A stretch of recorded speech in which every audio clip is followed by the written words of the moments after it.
A história da evolução dos direitos da pessoa com deficiência. As pessoas deficientes passaram por grandes dificuldades ao longo da história, até que se chegasse à situação de direitos possuídos atualmente. Analisando uma linha do tempo, é possível ver como eram tratadas com desdém essas pessoas e como e com quais fatos promoveram, de acordo com o tempo, o reconhecimento delas como iguais às demais.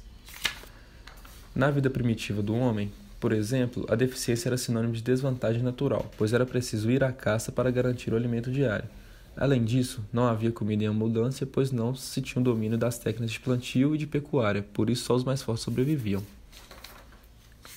Em Esparta, os gregos antigos se dedicavam à arte da guerra. Devido a esse costume, os nascidos com deficiência eram eliminados. Só os fortes sobreviviam para servir ao exército de Leônidas. As leis romanas da antiguidade também não eram favoráveis às pessoas que nasciam com deficiência. Aos pais eram permitido matar as crianças com deformidades físicas pela prática do afogamento. Não se sabe o motivo, mas relatos dão conta, no entanto, que os pais abandonavam seus filhos em cestos no rio Tibre ou em outros lugares sagrados. O surgimento do cristianismo alterou as concepções romanas a partir do século IV. Antes disso, foram perseguidos por combater, dentre outras práticas, a eliminação dos filhos nascidos com deficiência. Nesse período é que surgiram os primeiros hospitais de caridade que abrigavam indigentes e pessoas com deficiência. Já na Idade Média, mesmo com essas ideias disseminadas pelos cristãos de que não se deve desfazer das pessoas com deficiência, a população ignorante encarava o nascimento dessas pessoas como castigo de Deus e buscavam se desfazer delas. As crianças que sobreviviam eram separadas de suas famílias e quase sempre ridicularizadas, tanto que a literatura da época colocava os anões e corcundas como foco de diversão dos mais ricos. Chegando à Idade Moderna, vários pensamentos começaram a ser difundidos, pregando a não discriminação e a não violência contra as pessoas com deficiência.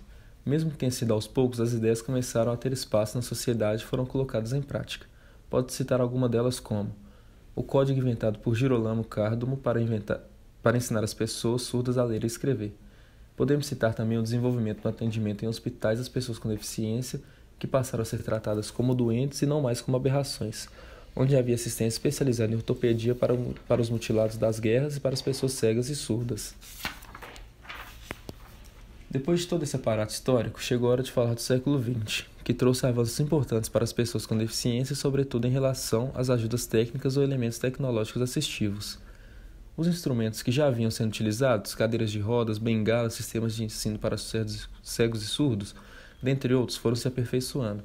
A sociedade, não obstante as sucessivas guerras, organizou-se coletivamente para enfrentar os problemas e para melhor atender a pessoa com deficiência. Por volta dos anos 1902 até 1912, cresceu na Europa a formação e organização de instituições voltadas para preparar a pessoa com deficiência. Já começavam a perceber que as pessoas com deficiência precisavam participar ativamente do cotidiano de forma a se integrarem na sociedade. Na Alemanha, nos anos seguintes, fez-se o primeiro censo demográfico de pessoas com deficiência, com o objetivo de organizar o Estado para atendê-las melhor. Nos Estados Unidos, a Goodwill Industries organizou as primeiras turmas de trabalho protegido de pessoas com deficiência nas empresas. Depois de tantos avanços, a humanidade caiu em contradição na Segunda Guerra Mundial, ocorrida de 1939 a 1945, liderada pelo alemão Hitler. Assolou e chocou o mundo pelas atrocidades provocadas ao eliminar judeus, ciganos e também as pessoas com deficiência. Estima-se que 275 mil adultos e crianças com deficiência morreram nesse período. 3 anos após a guerra, a comunidade internacional se reuniu na nova sede da ONU, e daí nasceu a Declaração Universal dos Direitos Humanos. O artigo 1º dessa declaração diz que todas as pessoas nascem livres e iguais em dignidade e direitos, são dotadas de razão e consciência e devem agir em relação umas às outras com um espírito de fraternidade. No artigo 25, a menção expressa a pessoa com deficiência designada de inválida, discorrendo sobre os direitos que lhes são devidos. No Brasil, a Constituição de 1988 foi criada com base na DUT, pensando na dignidade humana sem que se fizesse distinção de qualquer natureza entre as pessoas, buscando a inclusão de todos no ambiente cidadão. Posteriormente, o Código Civil de 2002, que entrou em vigor em 2003, foi instituído com a mesma proposta. No entanto, muitos interesses das pessoas com deficiência não estavam resguardados por essas legislações. Viu-se então a necessidade de criar uma legislação focada apenas nas necessidades das pessoas com deficiência. Daí que veio o Estatuto da Pessoa com Deficiência, que foi criado tendo como principal foco a proteção e promoção das pessoas com deficiência, ampliando os direitos e dando autonomia a elas.